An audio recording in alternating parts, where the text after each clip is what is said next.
O filho da minha irmã cuspiu no meu prato durante o jantar e disse: "O papai disse que você merece." Todos riram. Eu me levantei em silêncio e fui embora. Naquela noite, minha mãe mandou mensagem: "Não nos procure mais." Meu irmão reagiu com um joinha. Respondi: "Entendido. O pagamento automático da hipoteca acaba amanhã." Às 23h42, o grupo explodiu em mensagens. Eu quase virei a mesa de tanta raiva. Nunca tinha sentido tanta vontade de causar uma cena. Mas não era só pelo cuspe. Ver o Caleb se inclinar, me encarar nos olhos e cuspir de propósito nas minhas batatas foi nojento o suficiente. O que realmente me revirou o estômago foi o que ele disse depois. "O papai disse que você merece." Eu me levantei. A cadeira arrastou no chão. Por um instante, senti como se tivesse saído do meu próprio corpo. 10 anos ou não, aquele garoto sabia exatamente o que estava fazendo. Sabia o peso daquelas palavras. E o jeito orgulhoso e alto com que disse, como se fosse uma piada de família da qual eu não fazia parte, me deu vontade de falar algo que queimaria todas as pontes naquela sala. Mas não falei. Sentei de novo. Minhas mãos tremiam. Não de medo, mas de fúria. Jenna levantou o olhar só o suficiente para dar um sorriso de canto antes de voltar a mexer no celular. Alex continuava mastigando, sem se importar. Minha mãe, do outro lado da mesa, nem piscou. Cortava o bolo de carne como se nada tivesse acontecido. Como se cuspir no prato fosse só mais uma terça-feira qualquer. Então Jenna riu alto. Caleb acompanhou, gargalhando como se tivesse visto a coisa mais engraçada do mundo. Alex limpou a boca e murmurou algo sobre o clássico Caleb. Os lábios da minha mãe se curvaram num leve sorriso. Ninguém disse que estava errado. Ninguém perguntou se eu estava bem. Foi nesse momento que percebi, eu não estava com raiva do Caleb. Não de verdade. Eu estava com raiva deles, por tê-lo criado assim, por moldá-lo como reflexo de si mesmos e por ainda esperarem que eu continuasse aparecendo, fingindo que nada disso jamais aconteceu. Como se eu fosse idiota por ficar calada enquanto eles me tratavam como um caixa eletrônico ambulante e alvo de treino emocional. Levantei de novo, mas dessa vez com calma. Peguei minha bolsa, deixei os sapatos perto da porta, saí sem dizer uma palavra, entrei no carro e dirigi de volta para o meu apartamento descalça. Quando cheguei, não chorei. Não liguei para ninguém. Só coloquei a chaleira no fogo e fiquei ali, em silêncio, processando tudo. Depois abri o notebook e entrei no meu banco. Meu nome estava vinculado à hipoteca da casa da minha mãe. Eu vinha cobrindo os déficits havia 1 ano e meio, discretamente, automaticamente, todo mês. Jenna sempre achava que eu estava bem e me fazia sentir culpada para pagar o que ela não podia arcar agora.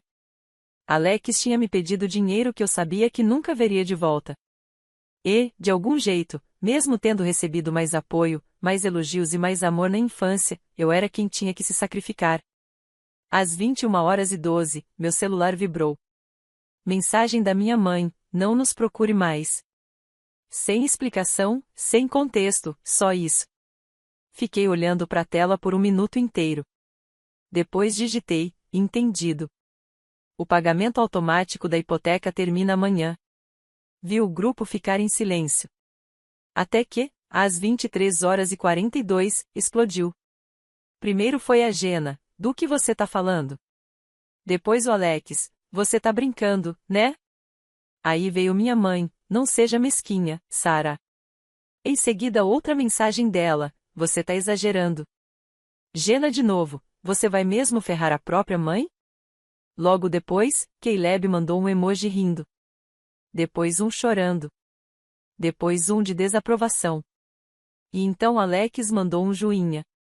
Eu não respondi. Desliguei o celular e fui dormir. Às 7h03 da manhã seguinte, alguém bateu na minha porta. Era Daniele, minha prima. Tinha um café numa mão e uma sacola de bagels na outra. Nem esperou eu convidar.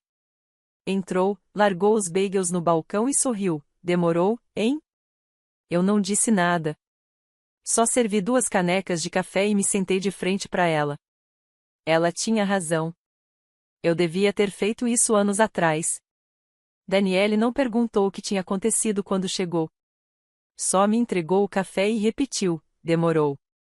Ficamos sentadas à mesa da cozinha, os bagels esfriando entre nós. Por um tempo, nenhuma disse muita coisa. Então ela abriu o notebook, me olhou e disse: certo, hora de colocar a casa em ordem. Ela falava no sentido literal e financeiro. Enquanto eu jogava fora os restos da minha família, a jaqueta que a Jenna esqueceu aqui 6 meses atrás, o controle quebrado do Nintendo do Caleb que eu supostamente deveria consertar, senti, pela primeira vez em muito tempo, que estava respirando de verdade. Daniele abriu minhas contas bancárias, registros de empréstimos e a lista de pagamentos automáticos que eu não tocava havia anos. Você tem pago as contas deles como uma contadora em tempo integral, ela disse. Não é à toa que te tratam como funcionária. Havia mais do que eu lembrava. Meu nome ainda estava vinculado ao plano de TV a cabo da minha mãe, ao dentista da Jenna de 2 anos atrás e até a conta da Disney Plus da família. Eu ainda pagava pela Netflix que só o Caleb usava. Fui encerrando cada vínculo, um por um. O empréstimo do carro da Jenna foi o mais complicado. Eu tinha assinado como fiador anos atrás, quando ela disse que precisava de ajuda só por 6 meses para ser aprovada. Nunca refinanciou, nunca tocou no assunto de novo. Liguei pro banco e pedi o cancelamento da minha responsabilidade. Levaria algumas semanas, mas seria resolvido. Daniele levantou os olhos para mim. Você tem noção do tamanho disso, né? Assenti, mas ainda não sentia o peso daquilo. Só me sentia mais leve, não feliz, apenas menos sufocada. Nos dias seguintes, comecei a perceber quanto espaço eu tinha ganhado na minha vida. Espaço de verdade. Eu não checava o extrato o tempo todo. Não recebia mais mensagens passivo-agressivas sobre dinheiro, favores ou você pode levar o Caleb na consulta semana que vem? Tinha silêncio. Frio, ainda estranho, mas meu. E eu gostei. Comprei um colchão novo, cortei o cabelo, me inscrevi numa aula de cerâmica às quintas à noite com a Daniele. Foi esquisito fazer algo só porque eu queria, mas eu estava aprendendo. O grupo da família continuava morto. Nenhuma mensagem. Esperei, mas nada veio até 2 semanas e meia depois, quando Jenna mandou um único texto: você é uma pessoa horrível. O Caleb chorou quando descobriu que não vai poder ir na excursão. Espero que isso te faça se sentir bem. Sem saudação, sem explicação, sem responsabilidade. Não respondi. Minutos depois, ela mandou um áudio de 48 segundos, gritando, falando sobre lealdade, sobre família. A voz dela falhou quando mencionou o Caleb, e a gravação cortou no meio da frase. Não ouvi 2 vezes. Daniele disse para eu bloquear. Não bloqueei. Ainda não. Parte de mim queria ver até onde eles iriam, como seria o desespero quando o direito acabasse. Alguns dias depois, Daniele me mandou um print de uma postagem da Jenna no Facebook. Era uma campanha do GoFundMe intitulada Ajude o Caleb a superar um ano difícil. A foto mostrava o Caleb sorrindo com uma mochila nas costas. A descrição era vaga, falava de lanches escolares não pagos, contas médicas inesperadas e certos familiares que escolheram se afastar. Tinha uma única doação, $10 da minha mãe. Aquilo doeu. Daniele não escreveu nada na mensagem, só mandou o print. Fiquei olhando para a tela. Não doei. Não perguntei para que eram as contas médicas. Não compartilhei a postagem. Mas algo dentro de mim mudou. Não era culpa, era tensão. Algo ali não batia. Jenna nunca tinha dito que o Caleb estava doente ou precisando de tratamento. E agora estava pedindo ajuda a estranhos para uma excursão escolar? Tinha coisa por trás. Daniele me observou encarando a tela e disse: você sabe que não deve nada a eles, né? Assenti, mas fiquei pensando na palavra médico. Porque, se realmente tivesse acontecido algo com o Caleb, eles nunca admitiriam. Não até ficarem sem saída. Mais uma semana de silêncio passou e, pela primeira vez, eu não passei esse tempo esperando o próximo movimento deles. Eu estava ocupada. Tinha minha aula de cerâmica às quintas com a Daniele. Entrei num clube do livro que se reunia nos fins de semana na biblioteca do centro. E, finalmente, comecei a dormir a noite toda. Sono profundo, contínuo. Sem acordar às 2 da manhã para ver se a Gena tinha mandado mensagem pedindo mais um favorzinho. Eu começava a acreditar que, dessa vez, eles realmente tinham sumido da minha vida. Mas isso nunca dura, né? Era quinta-feira. Eu tinha acabado de sair da aula e estava indo até o carro com um latte de baunilha na mão quando o celular vibrou no bolso do casaco. Número desconhecido, sem correio de voz. Não atendi. Nem um minuto depois, apareceu uma mensagem. Era da Gena. Eu sei que você me odeia. E tem todo o direito. Mas o Caleb está doente. É sério. Ele precisa de uma cirurgia. Perdemos o seguro faz um tempo e não temos como pagar. Por favor, não estou pedindo por mim. E não conta pra mãe, ela já tá no limite. Só tô pedindo ajuda por ele. Fiquei parada no estacionamento, encostada na porta do motorista, lendo e relendo aquilo. Meu primeiro impulso foi apagar a mensagem e ir embora. Ela nem sequer disse qual era a cirurgia. Nenhum me desculpa. Só foi direto ao ponto, presumindo que eu ainda seria quem limparia a bagunça deles. Mostrei a mensagem para Daniele naquela noite. Você vai ajudar, não vai? Ela perguntou. Eu não respondi. Ela já sabia a resposta. Não era sobre a Gena. Era sobre o menino. Por pior que ele tivesse sido comigo, por tudo que tinha feito e dito, ele ainda tinha 10 anos. Era apenas o reflexo de quem o criou e de quem o ensinou que cuspir na comida de alguém podia ser engraçado. Abri minhas finanças novamente. Desde que cortei os laços com eles, tinha conseguido guardar um pouco. Não muito, mas o suficiente. Fiz as contas, olhei as próximas despesas e me fiz uma pergunta: ajudar o Caleb me tiraria o sono?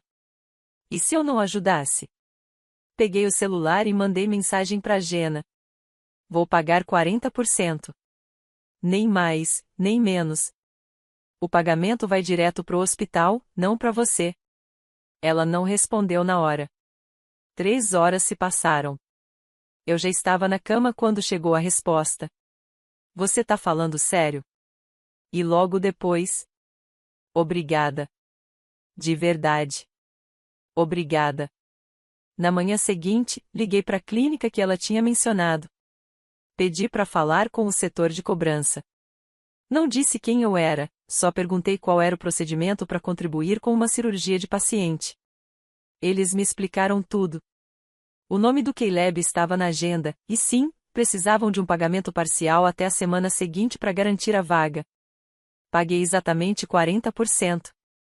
Peguei o recibo e desliguei. 3 horas depois, o celular tocou. O nome da minha mãe apareceu na tela. Não atendi. Ela deixou uma mensagem de voz. Soube o que você fez pelo Caleb. Eu só queria dizer obrigada. Acho que me enganei em algumas coisas. Foi só isso. Nenhum pedido de desculpas, mas era o mais perto que ela chegaria disso. Provavelmente, o mais perto que eu teria. Não liguei de volta. Ainda não. Os dias seguintes voltaram a ser silenciosos, mas de um jeito diferente. Não aquele silêncio frio e punitivo de antes, e sim algo que começava a se acomodar. No sábado à tarde, cheguei em casa e encontrei um pacote na porta. Sem remetente, só meu nome escrito com marcador preto. Dentro, uma caixa de papelão cheia de álbuns de fotos antigos. Não eram impressões digitais, eram fotos de verdade, algumas já amareladas nas bordas. Fiquei sentada no chão, de pernas cruzadas, folheando devagar. Fotos minhas na escola, nas manhãs de Natal, com minha primeira bicicleta, no meu 7º aniversário. Gena aparecia em quase todas. Parecíamos felizes. Parecíamos estranhas. Entre 2 álbuns, havia uma folha de caderno dobrada, escrita à mão. Você não merecia o jeito como te tratamos. Eu estava errada. Nós estávamos errados. Me desculpe. Sem assinatura, mas eu reconheci a letra, um pouco da minha mãe, um pouco da Gena. Fiquei ali parada, olhando para aquela folha por um bom tempo. Eu não sabia ao certo o que devia sentir. Alívio, validação, paz. Não era nada disso, mas era algo. Um começo. Por um tempo, não toquei na caixa de fotos. Empurrei-a para a prateleira do armário do corredor, como se deixá-la à vista pudesse fazer aquelas lembranças vazarem. O bilhete ficou dobrado dentro de um livro que eu já não lia mais. Eu não estava pronta para revisitar memórias antigas nem desculpas inacabadas. Não quando eu ainda nem sabia se tudo aquilo era real. 2 semanas se passaram em silêncio. E justo quando comecei a achar que a história tinha terminado, recebi uma mensagem da minha mãe. Jantar, domingo, só nós duas. Por favor, venha. Daniele ficou imediatamente desconfiada. Ela vai cozinhar ou armar uma emboscada? Perguntou. Eu não sabia. Mas fui. Não porque confiasse nela, e sim porque precisava ver com meus próprios olhos se algo realmente havia mudado. Só contei para Daniele quando já estava estacionada em frente à casa. Ela ameaçou ir me resgatar se eu não mandasse mensagem a cada hora. A casa estava silenciosa quando me aproximei. A luz da varanda acesa, nenhum grito lá dentro, nenhuma TV ligada. Por um instante, achei que ela tivesse esquecido do convite até sentir um cheiro que eu não sentia havia anos, torta de maçã feita em casa. Entrei, e lá estava ela na cozinha, de avental e olhos vermelhos. Algo queimava. Não a torta, outra coisa. Segui o cheiro e vi um copo de vinho quebrado perto da pia. Cacos espalhados pelo chão e pelo balcão. A mão dela estava enrolada numa toalha já escurecida de sangue. Tentou fingir que não era nada, disse que o copo tinha caído mais cedo e que esquecera de limpar. Eu limpei para ela. Lavei o corte, enfaixei a mão. A gente não falou muito. Não naquele momento. Ela finalmente se sentou à mesa enquanto eu terminava de colocar a comida, bolo de carne, vagem refogada. Nada especial, mas familiar. Quando começamos a comer, ela não mencionou a Jenna. Nem o Caleb. Nem o dinheiro. Só fez uma pergunta. Você está feliz? A pergunta me atingiu mais fundo do que eu esperava. Eu disse que sim. E foi a primeira vez que falei isso sem precisar que alguém acreditasse. Eu estava pagando minhas contas. Estava dormindo à noite. Estava acordando sem medo. Isso já era o bastante. Então ela me disse algo que eu nunca pensei que ouviria dela: eu não fui justa com você. Eu te via como alguém forte o bastante para aguentar tudo. Então eu te dei tudo para carregar. Ela não chorou, não implorou. Apenas ficou sentada ali, com a mão enfaixada e o prato pela metade, parecendo menor do que eu lembrava. Não nos abraçamos. Eu não fiquei muito tempo. Quando ela perguntou se eu queria ver o Caleb, eu disse que não. Foi a primeira vez que lhe disse não sem esperar o que viria depois. Ela apenas assentiu. Sem raiva, sem chantagem emocional. Saí antes da sobremesa. 3 dias depois, Jenna mandou uma mensagem: ele quer te ver. Escreveu algo para você. Eu sei que você não nos deve nada, mas estou tentando. Eu ignorei. 2 dias mais se passaram e um pacote chegou na minha porta. Sem remetente, apenas meu nome e uma caligrafia que eu reconheci. Dentro, uma folha dobrada com um desenho a lápis, eu e Caleb em um banco de parque. Eu parecia uma batata com cabelo, mas era claramente eu. Abaixo, em letras grossas e tortas: desculpa por ter sido mal. Obrigado por me ajudar a não morrer. Com amor, Phil. Fiquei sentada no chão por muito tempo, segurando aquele papel. Era ridículo. Era perfeito. Naquela noite, escrevi um bilhete curto e enviei de volta: obrigada pelo seu desenho. Fico feliz que você esteja bem. Sem carinhas, sem promessas, só a verdade. 3 dias depois, bateram na minha porta. Era Jenna. Eu não a via pessoalmente desde a noite em que Caleb cuspiu na minha comida. Ela estava completamente diferente e sem maquiagem, o cabelo preso num rabo de cavalo simples. Não usava as botas de grife que tanto exibia. E, pela primeira vez em anos, suas mãos estavam vazias, exceto por uma coisa: a aliança de casamento. Não disse nada, apenas abri a porta e esperei. Ela a segurou entre os dedos. Vou vender. Deveria ter feito isso há muito tempo. Preciso parar de fingir que tenho tudo sob controle. Não tenho. Engoliu em seco e me olhou nos olhos. Antes de fazer isso, eu só precisava dizer: me desculpa, Sarah. Por tudo. Por como te tratei, pelo Caleb, por todas as vezes que deixei a mamãe fazer o mesmo. Não respondi de imediato. Nem precisei. Então ela acrescentou algo que me pegou de surpresa: fala com a mamãe. Ela está pensando em vender a casa e se mudar para perto de você. Disse que quer recomeçar. Pisquei, tentando processar. Aquilo não fazia parte do plano de nenhuma versão dessa história que eu já tinha imaginado. Ela enfiou a mão no bolso e me entregou um pequeno envelope. Dentro havia um cheque. Não era por tudo que eu tinha pago ao longo dos anos, mas era alguma coisa. 4 dígitos, o suficiente para me tirar o fôlego. É de nós dois, ela disse. Depois se virou e voltou para o carro, onde Caleb estava sentado no banco de trás, me observando em silêncio. Ele acenou. Eu acenei de volta. Fiquei parada na porta por um bom tempo, mesmo depois que eles já tinham ido embora. O aceno de Caleb ficou comigo.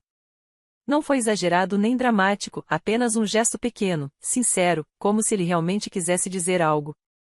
Como se finalmente tivesse entendido algo que antes não entendia. Talvez tivesse. Ou talvez fosse só um garoto tentando recomeçar da única forma que sabia. Voltei para dentro e fiquei olhando para o cheque. Não era uma quantia enorme, não comparado a tudo que eu havia arcado por eles ao longo dos anos. Mas também não era pouco. Era o bastante para dizer a gente lembra. O bastante para dizer sabemos o que tiramos de você. Deixei o cheque no balcão e não toquei nele pelo resto da noite. 1 hora depois, Daniele apareceu. Nem esperou explicação, jogou as chaves na tigela da entrada, tirou os sapatos e me entregou uma garrafa de vinho, como se a conversa já tivesse começado. Você tem a cara de quem acabou de receber um pedido de casamento do ex, ela brincou, abrindo o freezer. Não tem pizza congelada. Eu ri. Foi a primeira vez que ri em dias. Conversamos não só sobre Jenna ou minha mãe, mas sobre mim, sobre o que eu queria fazer. Daniele contou que havia uma vaga no escritório dela, administrativa, com horário flexível e benefícios de verdade. Eu nem hesitei antes de dizer que ia pensar no assunto. Isso, para mim, já era um enorme avanço. Antes, minha cabeça logo se enchia de todos os motivos pelos quais cuidar de alguém impediria qualquer mudança. Mas agora não havia mais ninguém, só eu, e essa ideia já não me assustava. Alguns dias depois, mamãe me mandou uma mensagem. Era uma foto. Uma casinha térrea, com a pintura descascando, a caixa de correio torta e um balanço no quintal. Pensando em comprar essa, escreveu. A 10 minutos de você. Aquilo me pegou de surpresa. Não parecia pressão. Parecia possibilidade, como se ela estivesse dizendo, quero estar perto, mas não estou pedindo nada. Não respondi de imediato. Apenas fiquei olhando para a foto. Uma casinha simples, um pouco desgastada, que parecia estar esperando por alguém que cuidasse dela. De um jeito estranho, ela me lembrava minha mãe. 2 dias depois, cheguei em casa após a aula de cerâmica e vi um envelope empurrado por baixo da porta. Sem nome, sem selo, apenas meu primeiro nome escrito a lápis, com letras meio tortas. Eu já sabia. Dentro havia um cartão dobrado, com ursos desenhados na capa, daqueles que se compram em posto de gasolina quando se está com pressa. Por dentro, uma letra infantil. Oi, Sarah. Estou melhor agora. A mamãe disse que posso te visitar, se você quiser. Desculpa por ter sido malvado. Espero que você goste do seu trabalho e do seu novo corte de cabelo. Com amor, Caleb. Congelei. Eu não tinha contado a ninguém sobre o trabalho nem sobre o corte de cabelo. Não tinha postado nada em lugar nenhum. Isso queria dizer que Jenna contou para ele. Que ela estava falando de mim? Não com amargura, nem zombando, mas como alguém que valia a pena conhecer, que merecia respeito. Aquilo soou estranho. Eu não chorei. Não ri. Só me sentei à mesa da cozinha e fiquei olhando para o cartão. Na manhã seguinte, abri o laptop e olhei para o formulário que Daniele tinha me enviado. Preenchi tudo e cliquei em enviar. Depois, abri uma nova aba e escrevi um e-mail curto para Caleb, usando o endereço da escola dele, não o da Jenna. Oi, Caleb. Obrigada pelo seu cartão. Fico feliz que você esteja melhor. Ainda estou decidindo sobre as visitas, mas gostaria de te escrever às vezes. Tudo bem por mim se estiver tudo bem por você. 2 dias depois, chegou outro envelope, mais grosso. Dentro havia outro desenho, eu, Caleb e Daniele sentados a uma mesa coberta de pequenos vasos de barro. Os detalhes eram impressionantes, ele até desenhou a alça torta do meu primeiro vaso, marcada em giz de cera vermelho. Abaixo, uma única palavra, algum dia. Essa palavra me atingiu mais do que eu esperava. Ele não escreveu posso te visitar? Nem podemos sair juntos? Apenas me deu espaço. Algum dia, ele estava me deixando escolher. Naquela noite, sentei na beira da cama com o desenho no colo, pensando em quantos anos eu havia implorado por espaço e em como eles sempre o preenchiam de novo com suas urgências, suas necessidades, seu caos. E agora, de repente, aquele espaço era todo meu. Dobrei o desenho com cuidado e o guardei no mesmo livro onde ficava o primeiro bilhete da mamãe. Depois peguei o celular e mandei uma mensagem para Daniele: acho que estou bem. O outono chegou rápido. As folhas do lado de fora da janela mudaram do verde para o âmbar quase da noite para o dia. Já faziam 3 meses desde a cirurgia de Caleb, 2 desde que comecei a trabalhar no escritório da Daniele, e cerca de 4 semanas desde a última vez que ouvi falar da Jenna. Achei que o silêncio me deixaria inquieta, mas não era paz. O trabalho não era glamouroso, mas era estável. Agora eu tinha uma rotina. O mesmo café da esquina todas as manhãs, uma mesa perto da janela e colegas que não esperavam que eu consertasse a vida deles. Daniele e eu íamos juntas de carro na maioria dos dias. Ela nunca disse, mas dava para ver que gostava da minha companhia. Eu também gostava. Numa quinta-feira tranquila, meu celular vibrou. Era a mamãe. Ela tinha comprado a casa. A mensagem era simples: consegui. A papelada foi aprovada. Me mudo em 2 semanas. Você não precisa ajudar, mas quero cozinhar para você quando eu estiver instalada. Fiquei olhando para a mensagem por um bom tempo antes de responder: um jantar. É só o que estou aceitando. Alguns dias depois, chegou outra carta. Dessa vez, não era do Caleb. Era da Jenna. Digitada e assinada. Sem desenhos, sem indiretas escondidas nas entrelinhas, apenas uma página inteira de clareza. Ela falou sobre vergonha, sobre ver Caleb quase morrer e perceber que a única pessoa que realmente agiu não foi ela, nem Alex, nem sequer mamãe, fui eu. Ela escreveu que me odiava, não porque eu fosse cruel, mas porque eu continuava sendo gentil, e isso a fazia enxergar quem ela não era. No final, dizia: eu sei que você não me deve nada. Só precisava dizer isso antes de parar de esperar qualquer coisa em troca. Eu não respondi, mas guardei a carta. Logo antes da mudança da mamãe, recebi outra mensagem de Caleb. Oi, Sarah. Mamãe disse que posso te convidar para uma coisa. Vamos fazer um jantar em família. Um de verdade. Sem gritos, sem aquele bolo de carne esquisito. A mamãe disse que até vai usar os pratos bons. Você pode dizer não, mas espero que não diga. As palavras um de verdade ficaram na minha cabeça. Daniele arqueou a sobrancelha quando contei. Você confia que eles não vão explodir? Não.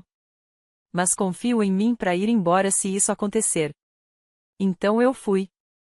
Desde o início, tudo pareceu diferente. Mamãe abriu a porta e me abraçou, não aquele abraço frio e ensaiado de antigamente, mas um aperto desajeitado e sincero, como quem quer tentar. Lá dentro, Jenna já estava na mesa, ajudando a colocar a comida. Comida de verdade, não marmita de restaurante, nem pizza congelada. Frango assado, salada, legumes de verdade, não enlatados. E Caleb, ele correu até mim e me entregou um guardanapo dobrado em triângulo. Fiz um cartão para você. Tem seu nome e tudo. Sentei-me, esperando a tensão, o sarcasmo, o momento em que alguém perderia a paciência e os velhos padrões voltariam. Mas não voltaram. Falamos sobre coisas normais. Perguntei a Caleb sobre a escola. Ele disse que agora gostava de arte. Jenna comentou que estava fazendo entrevistas para trabalhar numa biblioteca local, meio período, mas estável. Mamãe contou que entrou num grupo de caminhadas para pessoas que esqueceram como é ter amigos. No fim da refeição, Jenna me entregou uma caixinha pequena. Não estava embrulhada, apenas fechada com fita adesiva. Abri devagar. Dentro estava a antiga foto de família que eu sempre amei, aquela de nós no lago, quando éramos crianças. Eu segurava Caleb no fundo, mesmo antes de ele nascer. Mamãe disse que era a única cópia e que queria que eu ficasse com ela. Havia mais uma coisa na caixa, uma chave. Da casa nova, disse mamãe. Caso você queira aparecer. Ou ir embora. Sem cobranças. É sua também, se quiser que seja. Fiquei em silêncio por um bom tempo. Mas fiquei.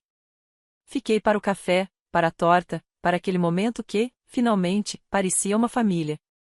E talvez, depois de tudo, esse fosse o verdadeiro final, não um final perfeito, mas um possível.